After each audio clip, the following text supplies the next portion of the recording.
Students, good morning. I believe you are in high spirits. I am Dr. Vivian Ugwala, a lecturer in the Department of Languages, Faculty of Arts, National Open University of Nigeria, Abuja. I am your online facilitator for the course GST102 Use of English and Communication Skills 2. Welcome to week 3 of your online facilitation. This week, we are going to be looking at formal letters, stylistic forms, parts, and types. Last week, we looked at writing paragraphs, topic sentence, coherence, and development of paragraphs.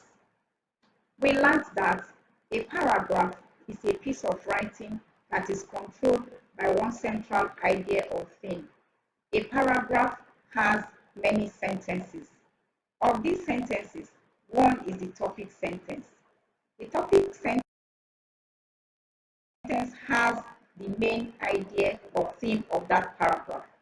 This week, we are going to be looking at formal letter writing. We are going to be looking at different types of formal letters, mechanics of formal letters, and essentials of formal letters. Thank you.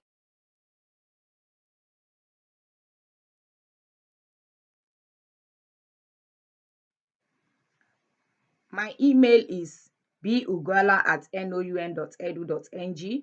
If you have any problems, send me an email and I will respond promptly. Thank you. So, like as I've said before, this is week 3 of your online facilitation. We are going to be looking at formal letters, stylistic forms, parts, and types. It is in Module 1, Unit 4 to 5, Module 2, Unit 1 of your course material. The intended learning outcome. At the end of the lecture, you should be able to explain what a formal letter is, differentiate between formal and informal letters, list and explain at least 3 types of formal letter. Now, what is formal? Have you ever asked yourself what is formal and informal? By formal behavior, we mean that our behavior is in accordance with certain rules, customs, and conventions that are observed in our society.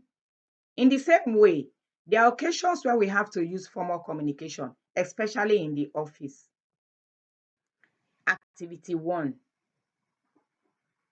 Write a formal letter to your boss explaining why you were absent from work last week.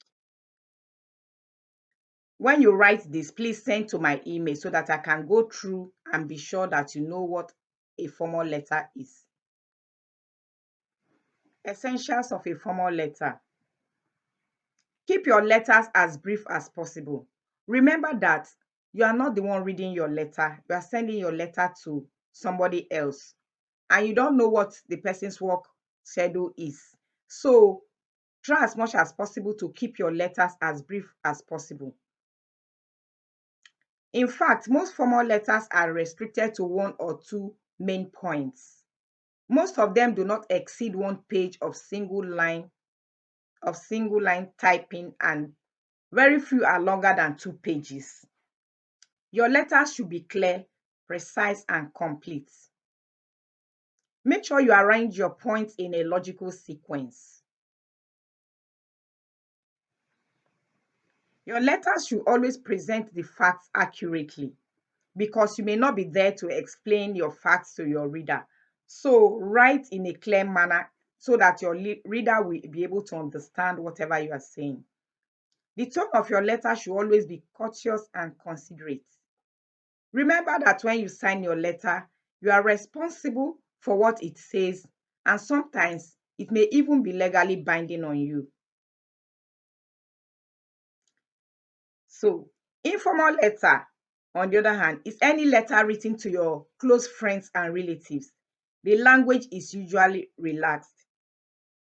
In this lesson, we are concentrating more on formal letter writing. Mechanics of writing a formal letter. Before you write any formal letter, make sure you prepare an outline. The outline will guide you so that you don't put so many pieces of information in your letter. After preparing an outline, write a rough draft based on the outline you have sketched. Go over the rough draft carefully. checking for mistakes in grammar, spelling, and punctuation. Do not forget to include the salutation. Remember, all formal letters should have a title specifying what the letter is about.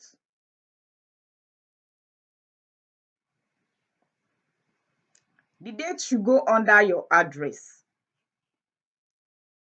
If you are using a letterhead paper, you then have to include only the address of the receiver. But if not, your letter is supposed to have two addresses.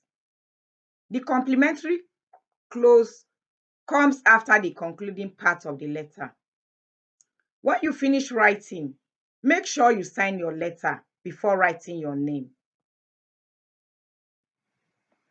Now, let us look at types of formal letter. We have the application letter. We have accepting an offer letter.